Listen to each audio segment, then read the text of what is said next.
Released in 1997, The Fifth Element is a science fiction film from the 90s. Directed by Luc Besson, this film was a visual spectacle far ahead of its time, blending futuristic design, mind-blowing effects, and memorable characters. But what truly made this film iconic was the unique way it brought a futuristic world to life without any advanced CGI or the VFX that we know today. So how did the makers of The Fifth Element show this amazing masterpiece on screen? Let's dive deep into the behind the scenes of some of the most memorable sequences and discover how the magic was made. In this scene, Corbin Dallas is relaxing inside his tiny futuristic apartment, and then a flying Chinese food boat pulls up outside to his window. The boat is captained by a friendly chef, clearly an old acquaintance, who serves Corbin a hot meal by pulling out a small table and laying the food right at his window. While the scene beautifully captures the imaginative world of the future, it was shot entirely in front of a green screen.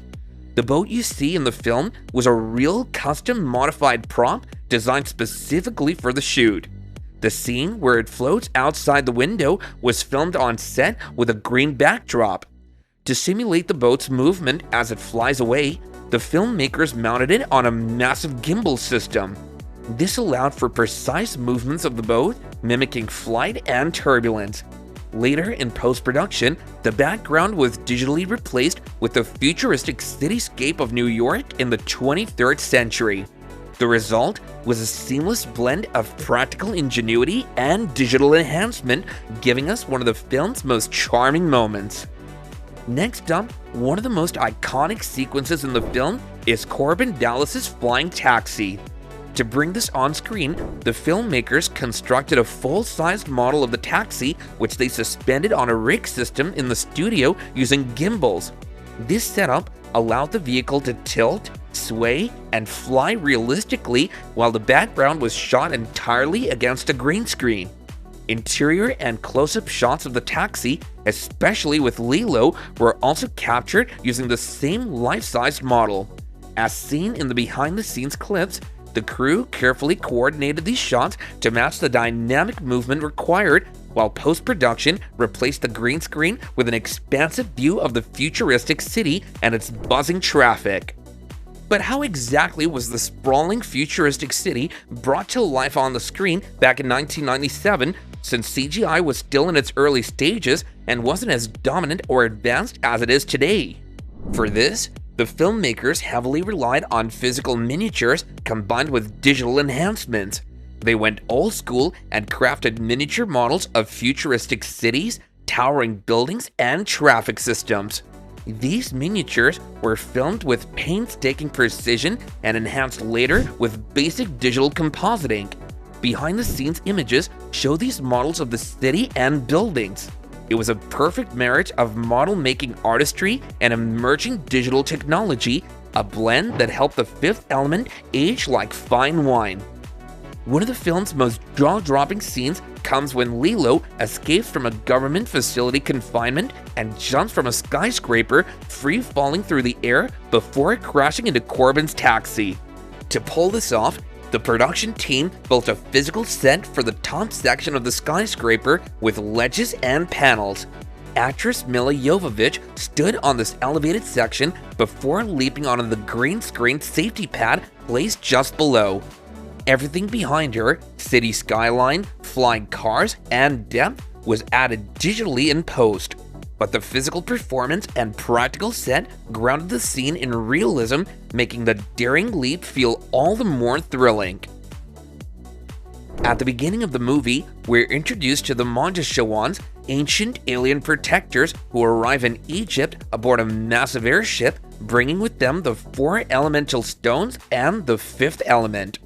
Rather than use CGI, these towering beings were brought to life using animatronic suits worn by real performers. Each suit stood around 7 to 8 feet tall and weighed heavily on the actors inside, which gave the creatures their deliberate, majestic movements. Their design was a brilliant fusion of ancient Egyptian and futuristic motifs, giving them a timeless, godlike presence. Inside, The suits had remote-controlled head mechanisms operated remotely by crew members, allowing for subtle expressions and gestures that added realism to these massive beings.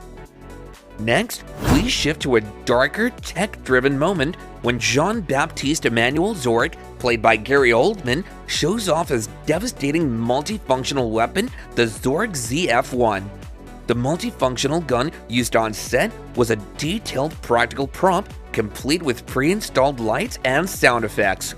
When Zorg shows how the bullets can curve midair to strike the same target, visual effects were added in post-production to enhance the sci-fi spectacle. The prop was fully functional on set for the actor's performance, adding a tangible feel to the futuristic tech.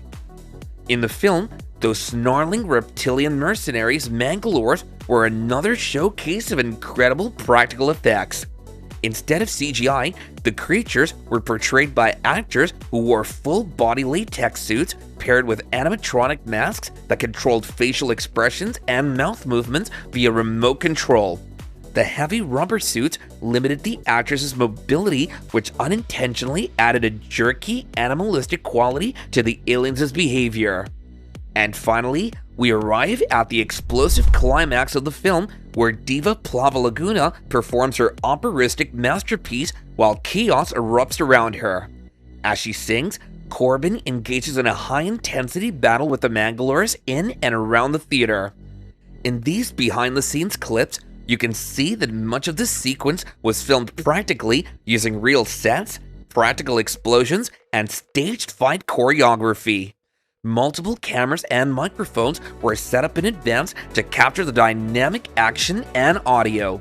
The behind-the-scenes footage reveals just how immersive the filming process was. Fire, smoke, hand-to-hand combat, and destructive set pieces all brought together in one massive practical shoot. The result? One of the most unforgettable action sequences in sci-fi cinema history. The Fifth Element is more than just a sci-fi classic. It's a celebration of creative filmmaking at its finest. It bridged the gap between practical effects and emerging CGI, relying on craftsmanship, bold design, and innovative thinking to transport viewers into a vivid, unpredictable future. Even over 25 years later, it stands as a masterclass.